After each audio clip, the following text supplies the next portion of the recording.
We get really close. Wait, is it going? Oh, it's going. Oh, sorry. Hey.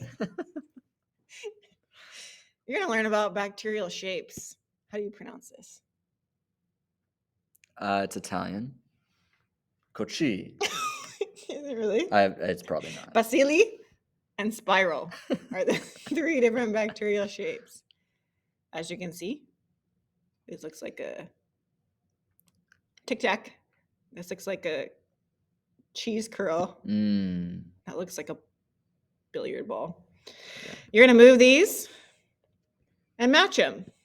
On the next slide, what are you going to do? You are going to label in this Venn diagram down below the plant and animal cell structures. So, for example, you'll take cell wall, and if a cell wall exists in an animal cell, you'll move it here. If it exists in both an animal cell and a plant cell, you'll move it there in the middle of the Venn diagram.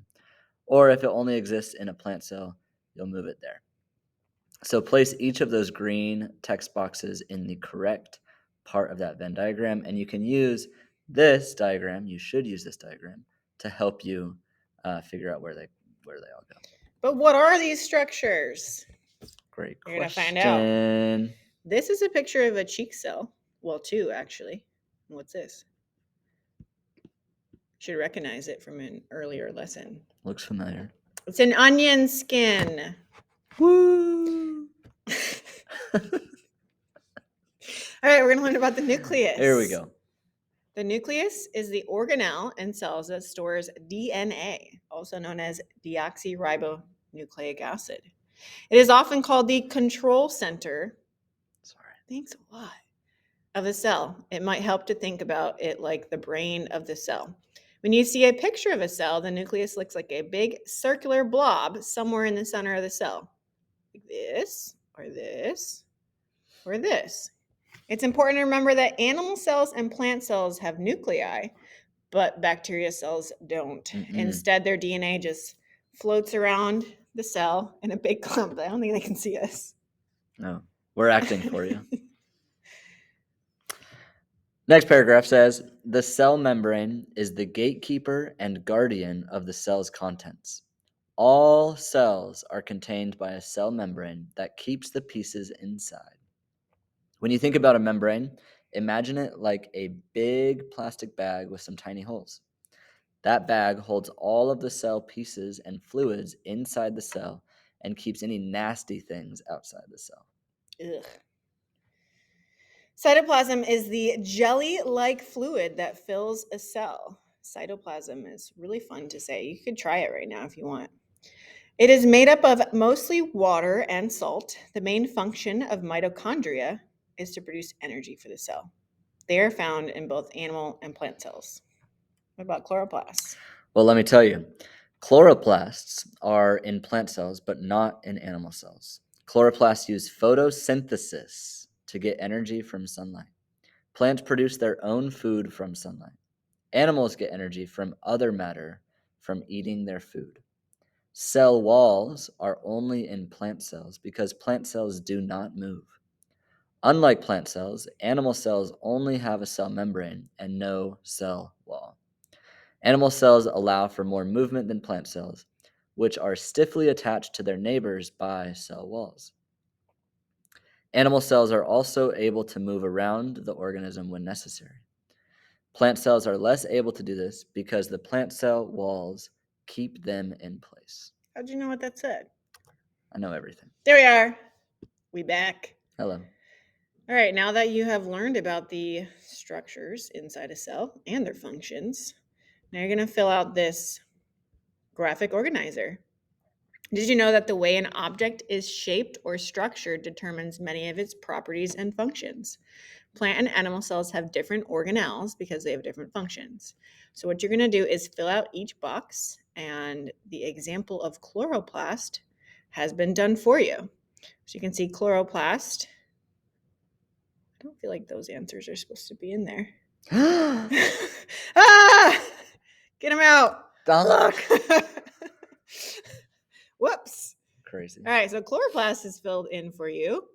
It uses photosynthesis to make food for the plant. It is not in the animal cell, but it is in the plant cell. How would they figure that out? The answer. How would they know?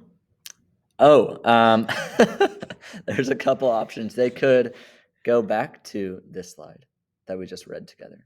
In case you didn't memorize it like me, you could read through that again to help you with this. Or you could go up to slide 22 and look at this picture of an animal in a plant cell and figure out where they go. Or you could go back in the video and look at the answers. You could also do that, but that's cheating, so you wouldn't do that. All right, then you're going to answer questions 1, 2, and 3. And we're not done yet. We still have 2 more. These are the fun ones. Ooh, what's that? Oh, it's beautiful. This is a picture of a group of cells, and you have to figure out what type of cells they are. So you'll just follow these directions and do all of these things on We this should slide. show them that. In the yellow box, label this image as plant or animal. So you'll decide if it's plant or animal. Planimal. It's not planimal. It's one or the other. Don't write planimal. Draw a yellow line around a cell. It says click insert line scribble. Insert line scribble. It says to use yellow, but I don't really care. Do you care? Nope. Use whatever color you I'm like. not going to show you what a cell is because then you get the answer. Maybe it's. Whoa, I don't know what that did. Don't do that. What's it doing? Oh, you have to re-click. Oh. Insert line scribble.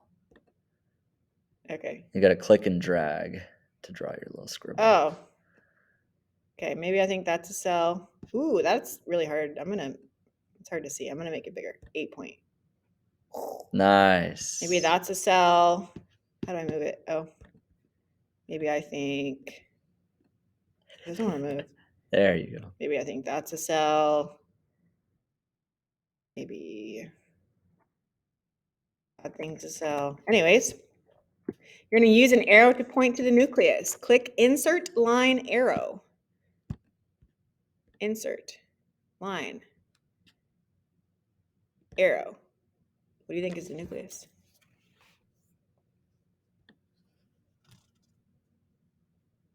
You can't point to my head. But that's too small. So I'm going to make that bigger by going to this button, and I'll go 8 point. That's the nucleus right there. I think so. Okay. Says in the pink box, give 2 observations to support your answer to question number 1. This is number 1. So right here. I'm going to write in there. And after that, you're going to move to the next image. Oi! What is that? It's beautiful, whatever it is. And you're going to do the same thing. And then you're done. And now we know that you know everything there is to know about cells. You're so smart. Bye.